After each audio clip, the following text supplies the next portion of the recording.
The Alderton Grand had seen everything. Mergers announced over cocktails.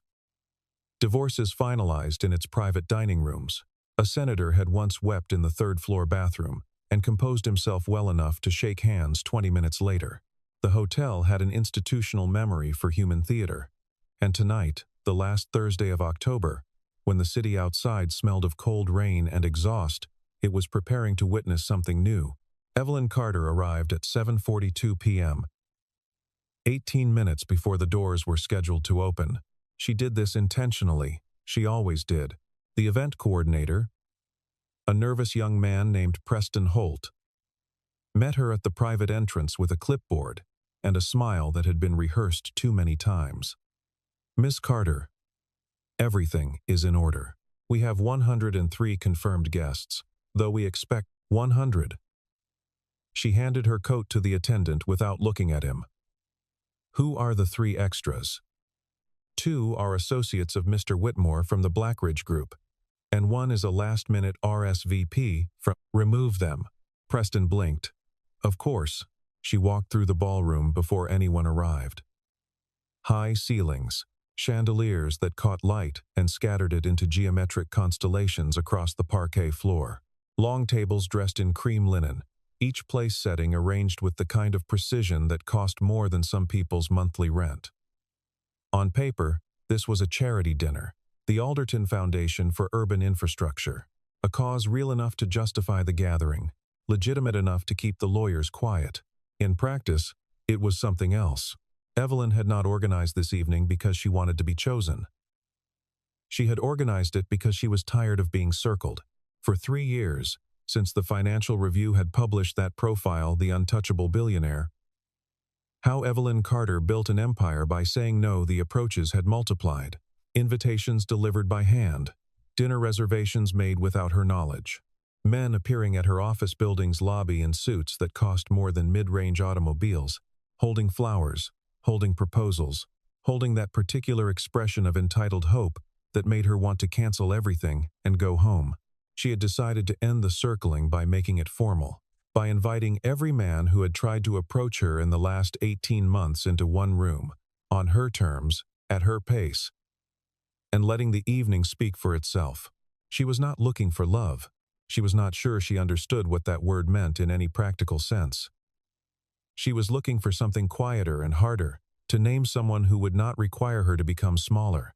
At 8 p.m., Preston opened the doors. They came in suits that collectively represented the GDP of a small country, CEOs of infrastructure firms, hedge fund managers, a tech founder whose company had been valued at $11 billion before it quietly imploded, a man named Gerald Ashworth, who had been photographed at every significant fundraising event in the city for a decade and had the particular quality of seeming deeply familiar to people who had never met him. A shipping magnate, 2 brothers who had inherited a hospitality empire and spent their adulthoods competing for the same rooms, a venture capitalist who had backed 4 unicorns and whose Wikipedia page had been edited by his own PR team so many times it read like mythology. Evelyn moved through the room with a glass of sparkling water she never drank. She had a system. She had always had systems. She watched how men entered a room, whether they looked for the most powerful person first or surveyed the exits. She listened to how they introduced themselves, whether they led with titles or with names. She noted what they ordered and whether they ordered quickly or took time. Small calibrations. Data points. She had built a company worth $340 million through accumulated data points, and she approached people the same way she approached markets, with patience, with attention, and with the certainty that sentiment and reality would eventually diverge. The first 20 men were variations of the same template, ambitious, polished, practiced. Each of them deployed some version of the same conversational architecture. A compliment about the venue, a remark about the cause, a subtle pivot to their own achievements, a question about hers that was really just a pretext for listening to themselves think. She gave each of them 2 minutes and 30 seconds. She had promised herself nothing less.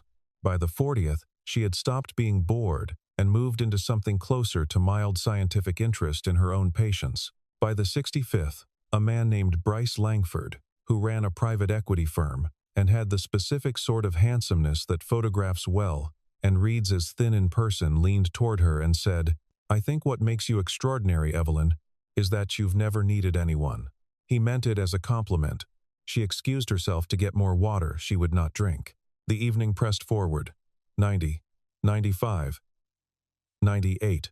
Each departure choreographed, each refusal so quiet that most of the men involved did not fully understand it had happened until they were in the back of a car 20 minutes later, replaying the conversation, trying to locate the exact moment the door had closed. 100. Marcus Devereaux. 44 years old. Real estate. A man who had once donated a wing to a children's hospital and had the plaque photographed 47 times. He shook her hand with the firm, two-beat grip of a man who had taken a course on handshakes. And he looked at her with the particular expression she had come to recognize as the most dangerous kind of sincerity, the sincerity of a man who genuinely believed he deserved her. "Miss Carter," he said, "I've admired you for years." She set her glass down on a passing tray. "Thank you, Mr. Devereaux." A beat. "I think the evening is drawing to a close," she said. Preston Holt, stationed near the east wall, felt his chest tighten. 100 men. Not one had cleared whatever threshold Evelyn Carter had set.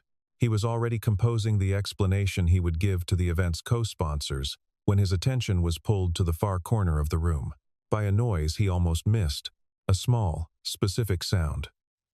A child's shoe, untied, slapping against marble. He had not planned to come in. Daniel Hayes had planned to hand the equipment case to the service entrance attendant, sign the work order, and wait in his truck with Lily while the display calibration was completed by the hotel's in-house team.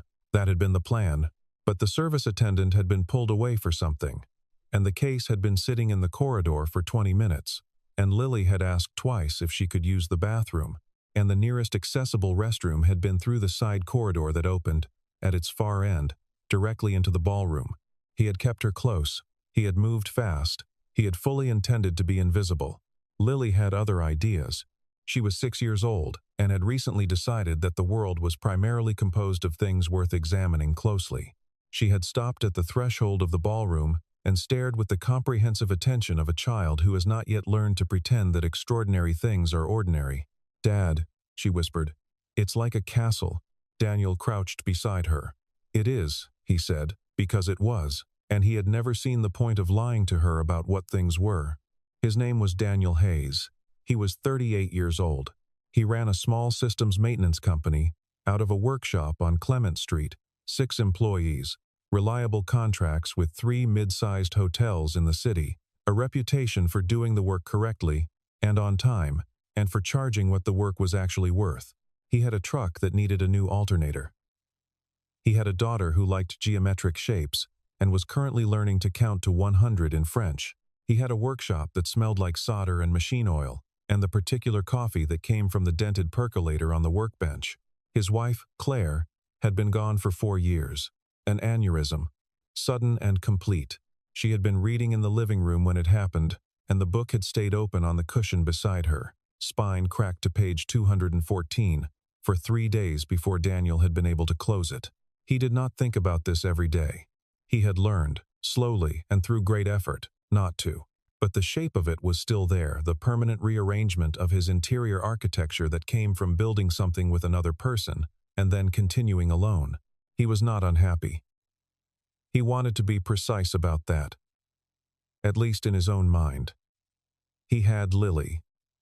He had the work, which he understood, and which understood him.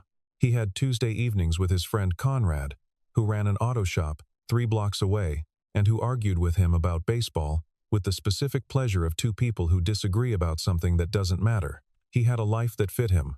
What he did not have, what he had noticed, the absence of the way you notice a missing tooth, episodically, when you press your tongue to the gap, was someone who would stay in the room after Lily went to sleep. He was not thinking about any of this when Lily's shoelace came undone.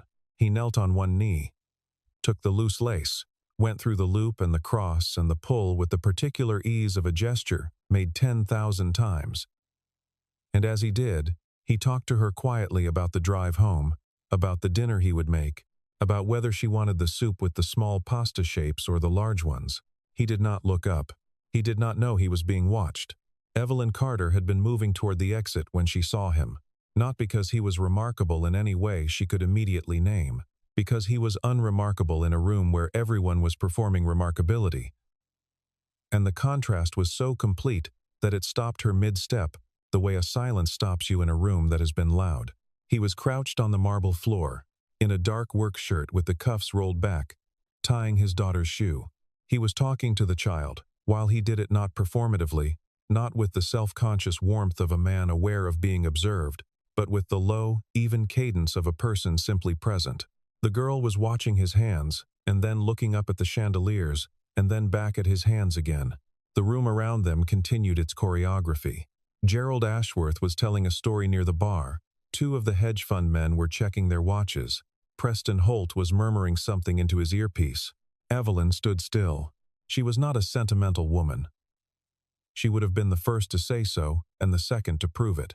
She had learned early at 17, in the aftermath of something she did not talk about, that sentiment was a door that opened onto rooms with no furniture, and she had chosen instead the clean geometry of work and achievement, and the discipline of not wanting what she could not build. But she was also, underneath all of that structure, a person who had spent years learning to see what was actually in front of her, instead of what she expected to find. It was the same skill that had made her a good investor. It was the skill she was using now. What she saw was not a man performing fatherhood. What she saw was a man for whom fatherhood was simply the air inside the room. She crossed the floor. She was aware, distantly, of the shift in the room's ambient noise, the way conversations stuttered and recalibrated as people tracked her trajectory. She did not look at anyone else. She stopped 2 feet from the man and the child, and waited. He finished tying the shoe, looked up. His eyes were gray-green, calm in the specific way of water that is deep rather than still. He did not recognize her. She could tell immediately there was no recalibration, no suppressed adjustment in his expression. He looked at her the way he would look at anyone who had approached him unexpectedly. "Hi," he said. Lily looked at Evelyn with the thorough evaluation of a 6-year-old conducting a character assessment. "My name is Evelyn Carter," she said. "I want to ask you something." He stood. He was not tall, perhaps 2 inches above her own 5 to 8. He had the particular build of someone who works with his hands. Compact, considered. No wasted material. "Okay," he said. "What brought you here tonight?" A brief pause. He glanced at the equipment case in the corridor. "I had a job. I'm finished. We were just leaving. Do you know who I am?" He looked at her with a patience that was not unkind. "I'm guessing you're the reason for all of this," he said, gesturing slightly at the room without looking at it. "I've spent this evening meeting 100 men," she said. "None of them are what I'm looking for." Something moved behind his eyes, not quite amusement. Not quite wariness. He said nothing. "I'd like to have dinner with you," Evelyn said. "Not tonight. Whenever you're free." The room around them had gone the particular quiet of a crowd holding its breath. Daniel Hayes looked at his daughter, who was watching Evelyn with absolute unguarded interest. He looked back at the woman in front of him, composed, direct, wearing a dress that probably cost more than his truck, and he said, quietly and without unkindness, "I think you've made a mistake." She thought about it for 3 days, not obsessively. She had quarterly reports due, and a board meeting on Thursday, and a situation developing with a portfolio company in Austin that required her attention. But the thought of Daniel Hayes existed in the margin of everything else, the way a sound you can't identify persists beneath other sounds. She was not accustomed to refusal. She understood this was not something she could be proud of. It was simply the consequence of wealth and reputation. The way water at high altitude boils at a different temperature. The rules changed. The friction disappeared. She had spent years making decisions in the absence of resistance, and she had been good at it, and the goodness had convinced her that resistance was simply a problem she hadn't encountered yet. He had refused her with a sentence and a calm expression, and no apparent interest in reconsidering. She found herself, for the first time in years, curious. She asked her assistant, a composed and largely unflappable woman named Margaret, to find out about the maintenance contract with the Alderton Grand. Margaret had returned within an hour, with the name of the company Hayes, Systems and Maintenance, and a brief profile assembled from business licensing records and a half-built website. No social presence, no press. 6 employees, 9 years in operation. A note in the Alderton's records. Reliable, professional, no incidents. She drove past the workshop on Clement Street on a Friday afternoon. Not slowly. She was not that kind of person. She drove past at normal speed, glanced at the open garage door, registered a man in work clothes bent over an electrical panel, and kept driving. She did not go back for 5 days. In those 5 days, she worked. She worked well, the way she always worked when she was using labor to press something down, not to bury it, but to compress it, the way you compress a spring, knowing it retains its force. She took 2 meetings she had been postponing. She cleared the backlog on the Austin situation. She had dinner with her attorney, a crisp woman named Patricia Holloway, who had been her legal counsel for 8 years, and who could read Evelyn's silences the way a sommelier reads a glass, by color, by movement, by what was absent. Patricia did not ask. She simply passed the bread and spoke about other things. And Evelyn was grateful for this, in a way she could not have articulated without sounding more vulnerable than she intended. She was 36 years old. She had, in the years since the company had taken its current shape, been linked in the press to 3 men, none of them accurately. The Financial Review profile had called her unavailable. A competing publication had called her selective. A gossip column had used the word impossible and meant it as a compliment, which told her something about the writer and nothing useful about herself. She had not been unavailable. She had been waiting, though she hadn't named it that. Waiting for something she couldn't fully describe. Not a checklist. Not an archetype. Something more like a frequency, a resonance, the sense, in another person's presence, of a room that had more space in it than it appeared to from the outside. When she returned, it was on a legitimate errand. The building she owned 2 blocks east needed a full systems inspection before a renovation permit would be issued. She had asked her operations manager to find a firm, and then, separately, had mentioned the name Hayes, Systems and Maintenance. The connection had been made. The call had been placed. The appointment was real. She did not tell herself this was anything other than what it was. She arrived at the building at 9:00 a.m. on a Tuesday. Daniel Hayes arrived at 9:03 with a different member of his crew, a young man with red hair named Oliver, who carried the equipment with the careful competence of someone recently trained. They did the inspection. Daniel worked methodically, without flair, running through a checklist that was printed on a laminated card he kept in his shirt pocket. Making notes in a small notebook, he spoke to Oliver in the specific shorthand of 2 people who understand each other's working vocabulary. He did not perform competence. He was simply competent. There was a moment mid-inspection, 3rd floor, an equipment room that smelled of warm metal and mineral dust, when he discovered that the building's fire suppression wiring had been incorrectly mapped in the existing documentation. He crouched beside the panel, traced 2 conduits by hand, cross-referenced with the card in his pocket, and said to Oliver, without inflection, "Flag this. We'll correct the drawing before we submit." He did not announce the error to Evelyn, who was standing 6 feet away. He did not make it a moment. He simply noted it and continued. She filed that away. She had a file, she realized, that was growing. At the end of 2 hours, he gave her a written assessment. Complete, precise, readable. "You take notes by hand," she said. "I can read my own handwriting," he said. She almost smiled. "My daughter asked about you," he said, unprompted, as he was packing up. It was said casually, without apparent subtext. He wasn't looking at her. What did she ask? She asked if you were the queen of the castle. Evelyn looked at him. "What did you tell her?" "I told her you were a businesswoman." Was she satisfied with that? He picked up his case. He paused at the door of the equipment room, and she had the brief, uncharacteristic sensation of wanting him not to leave yet. She asked what the difference was, he said. He left without resolving the question. She stood in the equipment room for a moment, after the sound of his footsteps faded, in the warm metal smell, with the fluorescent light above her and the corrected documentation notation on the table. And she thought, this is the frequency. She offered him a trial contract for the building on Clement and 2 others in her portfolio.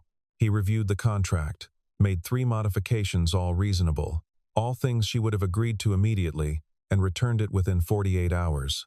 He was on site for the first job the following Monday. His work was clean and thorough, and he finished 2 days ahead of the timeline he had estimated. She found herself walking through the site on the Wednesday of that week, nominally checking on the renovation progress, aware that Hayes Systems had a team there. Daniel was in the basement, tracing a wiring configuration that had been incorrectly documented in the building's original blueprints. He had discovered the discrepancy on day 1 and corrected the documentation before filing anything, leaving the building systems record more accurate than it had been in 30 years. No one asked him to do this. He had not mentioned it. She found out from her operations manager, who had found the corrected files in the submission package. She had built a company by looking for this quality in people, the kind of competence that was not performed for an audience, the kind that simply was. She had found it in 3 or 4 people in 15 years of running a business, and she had held on to each of them. She began, in those weeks, to understand something about her own company that she had not previously articulated clearly to herself. The people she trusted most were not the people who were loudest about what they had done, but the people whose work spoke in the silence after they had left the room. She had known this instinctively. Daniel Hayes made it legible. She also began to understand something about herself that was harder to sit with. She had spent 16 years building toward a specific form of freedom. The freedom that came from never needing anything she couldn't provide for herself. She had achieved it, by most measurable standards. She had a company. She had financial independence of the kind that meant no door was closed to her. She had the particular confidence of a woman who had been underestimated early and had converted that underestimation into fuel with such efficiency that she barely remembered the original injury. What she had not built, what she had, in fact, systematically dismantled in herself over those same 16 years, believing she was being rigorous rather than frightened, was the capacity for a particular kind of daily, ordinary, unremarkable presence with another person. The kind that Daniel Hayes had with his daughter. The kind that was not a performance. The kind that did not require an audience. She was not sure she knew how to do that. She was also not sure she had ever admitted this to herself before. There was a Friday afternoon when she arrived at the site unannounced and found Daniel in the courtyard, sitting on the back steps with Oliver and the other 2 crew members, eating sandwiches from a bag. Lily was there. School was out sitting beside her father and drawing in a sketchbook, her feet dangling off the step. Daniel was explaining something about electrical load to Oliver, gesturing with half a sandwich. Evelyn stood at the courtyard entrance. Lily looked up, saw her, and held up the sketchbook. It was a drawing of the building's facade. Recognizable. Competent for a 6-year-old. With a figure at the front, a woman in a dress with straight dark hair and shoes that caught the light. Evelyn looked at the drawing for a moment. Daniel watched her look at it. She has good architectural instincts, Evelyn said. She's been drawing buildings since she was 4, he said. She got it from her mother. A brief silence. Not uncomfortable, but present the kind of silence that acknowledges something real without requiring a response. Claire, he said quietly, not elaborating. I know, Evelyn said, which was true. She had known from the research.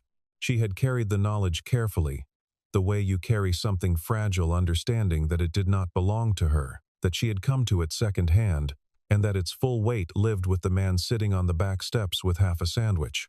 He nodded once, and went back to explaining electrical load. She sat on the low wall at the edge of the courtyard. Oliver slid over on the step to make room for her in the general orbit of the group, not making it a gesture, simply making space. Lily came and sat beside her, and showed her the other drawings in the sketchbook, a series of archways, a page of repeated window shapes, a careful study of a staircase banister that was almost abstract in its attention to the curve. She stayed for 40 minutes. When she left, She was aware of a warmth in her chest that she did not immediately know what to do with. His name first appeared in connection with hers in a gossip column 12 days after the Alderton event. The item was brief and vague, an unusual choice at the Carter Foundation dinner, and she had ignored it. These things burned briefly, and then found other fuel. But the item was not accidental. Her CFO, a man named Raymond Forsyth, was 61 years old and had spent 11 of those years at Carter Capital, longer than anyone else on the executive team, long enough to have formed the specific kind of institutional loyalty that curdles, over time, into institutional ownership. He had been at the Alderton dinner. He had watched her cross the room. He had spent 12 days since then making calculations. He was not, in his own estimation, a bad man. He was a man who had made a series of decisions whose cumulative effect was that Daniel Hayes needed to be discredited before Evelyn Carter stopped treating her company like a company and started treating it like a life.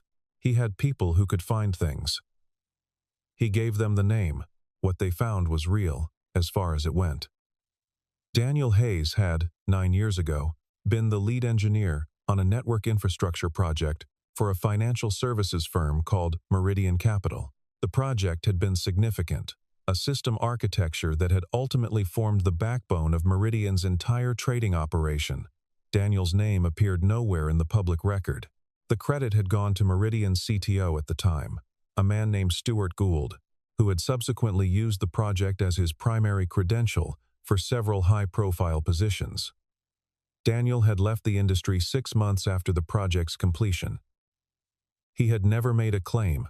What Forsyth's people added to this real history was the implication, the framing, the suggestion, delivered through 2 carefully placed media contacts, that Daniel Hayes had approached Evelyn Carter not by accident but by design, that his presence at the Alderton Grand that night had been planned, that the daughter was a prop, that the simplicity was a performance. The story had a particular kind of traction because it was the story people wanted to believe. It confirmed a familiar shape, the predator disguised as the humble man. It required no extraordinary claims. It only required the reader to assume the worst about someone they did not know. Evelyn saw the first piece on a Monday morning and read it twice. She called Margaret. "Get me everything we have on the Meridian Capital project from 9 years ago," she said. "All of it. The technical documentation, the internal records, the personnel files if you can access them." Margaret paused. "That may take a few days." "It may," Evelyn said. "Start today." She went to the workshop on a Thursday evening, after the crew had gone. He was there alone, finishing a maintenance report under the workbench lamp, the percolator going on the shelf behind him. Lily was asleep on a cot in the back room, visible through the open door, her sketchbook on the floor beside her, the pencil still loosely held in one small hand. Evelyn stood in the workshop entrance. The space at night had a different quality than in the day. During business hours, it was functional and purposeful, all activity and careful movement. At this hour, with the street outside gone quiet, and the overhead fluorescence off, and only the workbench lamp casting its warm circle, it had the quality of a place that had found its own center. The ordered rows of equipment on the shelves, the clean workbench, the dented percolator sending its small thread of steam toward the ceiling. Everything exactly where it was because it made sense to be there. He looked up, not surprised. Perhaps he had been expecting this. "I've seen the articles," she said. "So have I." She waited. "Is any of it true?" she asked. Not because she didn't know the answer. Because she wanted to hear how he answered. He set down the pen. He looked at her with the gray-green calm that she had learned, over the past weeks, was not distance but rather a kind of density, the expression of someone whose interior life was fully occupied, who had no need for performance. "I was on the Meridian project," he said. "I built the architecture. Gould put his name on it. I didn't fight it." A pause. "Claire was sick by then. I had things to deal with that mattered more than credit." "Why didn't you ever make a claim after?" "Because the claim wasn't worth what it would cost." He glanced toward the back room. "I have a daughter who will grow up knowing her father did his work and didn't make a scene about who got the applause. I think that's a better inheritance than a legal victory." She watched him. The workbench lamp threw his face into half shadow and half light. And she thought of the 100 men in the Alderton Grand, their suits, their credentials, their carefully engineered stories about their own importance, and she thought about how none of them had said anything that stayed with her afterward, the way this man's silences stayed with her. He was not diminished by what had been done to him. He had integrated it. She had spent years studying people in negotiations, in boardrooms, in the small, unguarded moments that happened at the edges of professional encounters, and she had developed a reasonably precise taxonomy of how people carried injustice. Some wore it as armor, some as wound, some converted it into fuel, which looked like strength but burned at a cost they did not always acknowledge. Some let it rot quietly inward. Daniel Hayes had set it down. Not because it didn't matter, but because he had made a clear-eyed decision about what he was willing to carry. He had looked at the weight and the cost of the weight and made a choice that most people were not disciplined enough or self-knowing enough to make. She understood, standing in the doorway of his workshop at 10 o'clock on a Thursday night, that this was the thing she had been looking for and hadn't had language for, not strength in the conventional sense, not success, not even decency, though he was decent, something more fundamental than any of those. He knew what he was. He had decided what mattered. He had built a life that reflected both of those things, without apology and without performance, in the presence of a world that rewarded neither. Evelyn stood in the doorway of the workshop with the smell of solder and old coffee around her, and looked at this man who had refused her in a room full of people trying to be chosen, who had carried a stolen credit for 9 years without bitterness, who was raising a child alone in a workshop where the workbench lamp was the warmest light in the room. "I'm not going to let them use this against you," she said. He looked at her. "I'm not asking you to defend me. I know." She met his eyes. "I'm telling you what I'm going to do." A long moment in which neither of them moved. Outside, the street was quiet. In the back room, Lily turned in her sleep and was still. "Okay," he said. It was the simplest word. It was also, she thought later, the first word he had said to her that was not a deflection or a qualification or a gentle correction. It was an acceptance. It was him, for the first time, letting something through. She did not stay. She had not planned to. She said goodnight and walked to her car in the November cold. And the engine took a moment to turn over in the chill. And she sat in it for a moment before pulling out, looking at the light in the workshop window, steady and warm against the dark street.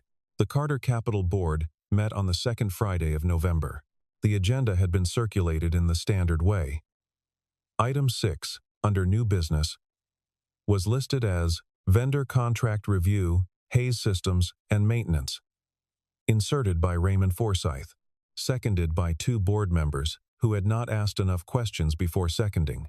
Forsyth presented his case with the measured confidence of a man who had rehearsed it sufficiently to sound spontaneous. The concern, he said, was reputational. The association between the company's CEO and a maintenance contractor had attracted a particular kind of media attention. The coverage, while not yet damaging, had the potential to— "I'd like to respond to that," Evelyn said. She did not raise her voice. She did not accelerate. She had prepared for this meeting with the same attention she brought to every significant engagement, and she was not angry, which was the most useful thing about her in this moment. She presented 3 documents. The first was the original project proposal for the Meridian Capital System architecture, dated 9 years and 4 months ago, bearing Daniel Hayes's name as the lead engineer of record. The second was a set of internal communications from Meridian's systems team from that period, obtained through a legal records request her attorneys had filed 11 days ago, in which Daniel's name appeared in reference to specific technical decisions that had not changed in the system's entire operational history. The third was a timeline, a simple, clean document showing the dates of Stuart Gould's public claims against the dates of the records that contradicted them. She set all 3 documents in front of the board in physical form and also on the shared screen. She said, "The suggestion that Mr. Hayes positioned himself to approach me is false. He was contracted to complete a maintenance job at the Alderton Grand on the evening of October 23rd. His presence was documented in the service records, which I've also included in your packets. He did not approach me. I approached him. A pause. The suggestion that his character is questionable is also false, and it is supported by a fabricated narrative that I believe originated with someone in this building. She did not look at Forsyth. I have asked legal counsel to determine whether there is an actionable claim. That inquiry is ongoing. The room was the specific quiet of a place in which a large number of people have simultaneously stopped breathing. Board member Caroline Whitfield, who had been on the Carter Capital Board for 6 years and had the particular quality of speaking only when she had something to say, looked at the documents in front of her and said, "What do you want from us, Evelyn?" "2 things," Evelyn said. "First, the vendor contracts with Hayes Systems and Maintenance remain in place. Second, whoever placed the media items contacts those outlets by end of business today with a retraction." She closed her folder. "We can discuss anything else on the agenda." She told him what had happened the following Saturday morning. She had not planned to. She had planned to let the legal matter proceed quietly and tell him only when it was resolved. But she found herself on a Saturday morning in November, when the city outside was pale gray and the streets were damp, and the light through the workshop windows had that particular quality of November light, thin, clean, without comfort telling him the whole of it. He listened without interrupting. He sat on the workbench, and Lily was at the table in the back, working on a puzzle. And Evelyn sat in the old wooden chair across from him that she had come to think of, privately, as her chair. When she finished, he was quiet for a moment. "Thank you," he said, not effusively, the way you say thank you when you mean it. She had brought, in a folder, something she had put considerable thought into over the preceding weeks. She set it on the workbench. He looked at it without opening it. "What is this?" "The Meridian architecture has been generating value for 9 years, she said. "I've had our analysts estimate the contribution. It's not a precise number, but it has a floor." She had included a partnership offer equity in a portion of Carter Capital's infrastructure portfolio. A consulting arrangement structured around his skills and his schedule, a retainer that would let him stabilize and expand his company without changing its fundamental character. He opened the folder. "Read it." He was the kind of reader who did not skim. She had learned this. His eyes moved through the pages at the pace of someone who was actually absorbing content. He closed the folder. "This is too much," he said. "It's what the work is worth. Maybe." He set the folder aside. Not dismissively. Carefully. "I don't want an empire, Evelyn." She had expected this. She had prepared for it.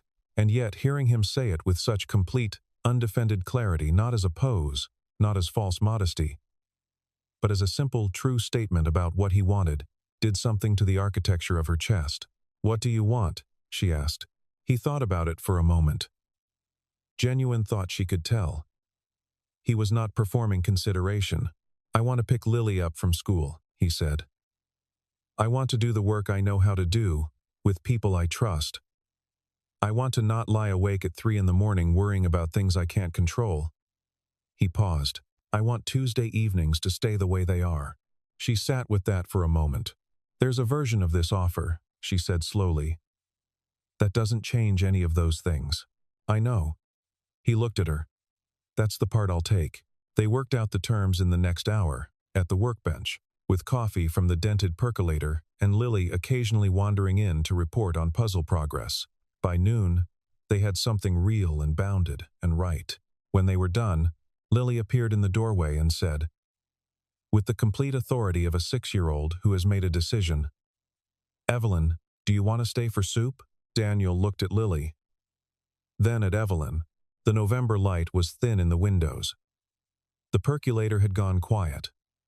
Somewhere outside, a truck moved through the wet street. Evelyn Carter, who had never particularly learned how to want simple things, looked at the child in the doorway and the man at the workbench, and felt something loosen in a place she had not known was clenched. "Yes," she said. "I'd like that very much." December came in gray and certain, and the city went about its arrangements. Evelyn had a board meeting on the 4th. She restructured the operations committee on the 7th. She closed a deal on the 14th that she had been navigating for 11 months, a moment that should have felt like arrival, but felt instead like a door she had already passed through, looking back at it briefly from the other side. She was in the workshop on the 19th. She had not announced herself. She had not needed to for some weeks. She had a key, a pragmatic arrangement, given the number of times she had arrived to find a note on the door saying they were on site somewhere and would be back at 4. The key was matter of fact. It was not romantic. It was simply what made sense. She let herself in and sat in her chair with the brief summary she was reading for a meeting the following morning. Oliver was there, finishing a report. He nodded at her. She nodded back.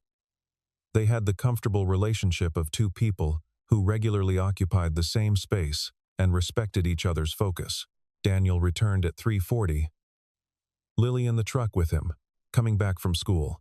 Lily came through the workshop door, already talking something about a class project, about the way certain shapes repeated in architecture, about a building she had seen from the car window, and she did not pause when she saw Evelyn, but simply incorporated her into the conversation without breaking stride, settling into the chair beside her, and opening her sketchbook. "Here," Lily said, showing a drawing. "It's the same arches. See? The old ones and the new ones. They're the same. They're called arcades," Evelyn said. "The shapes repeat because they work." Lily considered this with the absolute seriousness of someone encountering a useful truth. "Because they work," she repeated, trying the phrase. Daniel came in behind her and set his jacket on the hook and went to the percolator without looking up. "There's a thing at Lily's school," he said, with his back to the room. The particular cadence of someone raising a subject indirectly, giving the other person room to decline without awkwardness. "The winter recital. She's in the second-year group. It's on the 22nd. A pause. You don't have to," he added.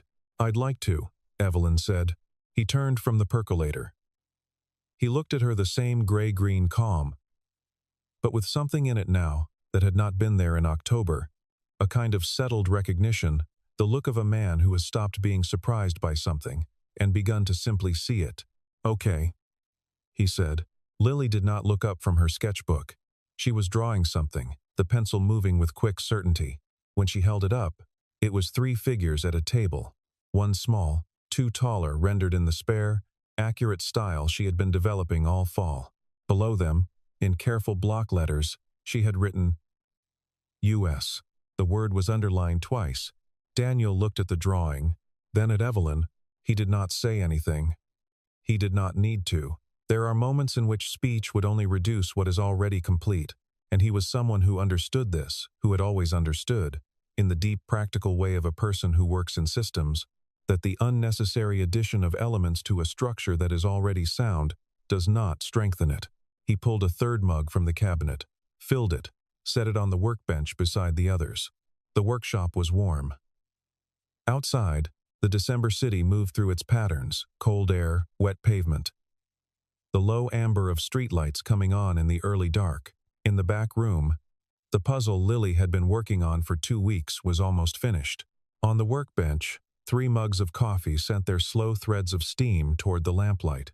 Evelyn Carter, who had once rejected 100 men in a single evening and been called cold for it, sat in a wooden chair in a workshop on Clement Street and read her briefing notes while a 6-year-old drew buildings beside her, and felt not the firework of arrival, not the clean resolution of an accomplished goal, but the quiet, daily, accumulating weight of being somewhere she had chosen, not in front of a crowd, not under chandeliers, in a room where nobody was watching and nothing needed to be proved, where the coffee was made in a dented percolator and the best light came from a workbench lamp, and where the person across from her moved through his evening with the unhurried certainty of someone who had long since decided what mattered.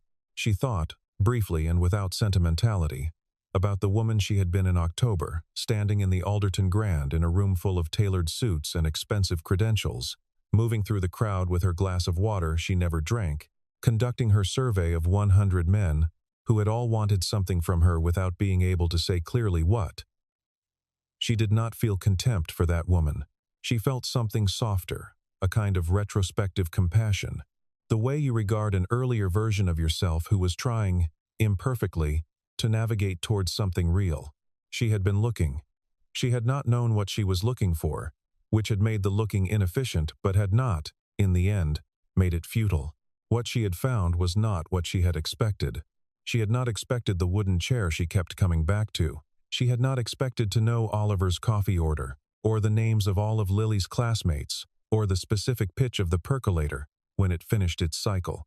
She had not expected to find herself, on a Tuesday evening, sitting at a small kitchen table in an apartment above the workshop, helping Lily practice counting to 100 in French while Daniel made dinner and the radio played something low and instrumental from the corner.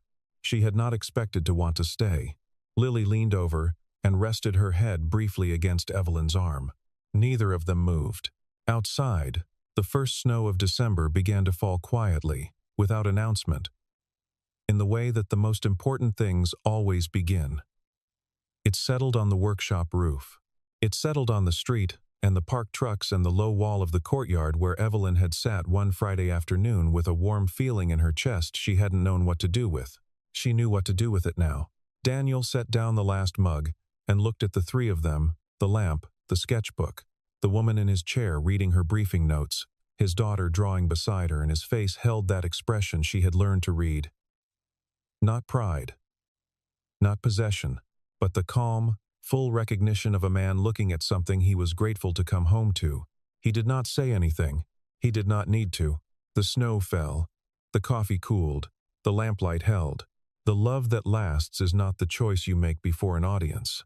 It is the chair that is pulled out without being asked. The mug that appears beside yours. The child who draws you into the picture and underlines the word.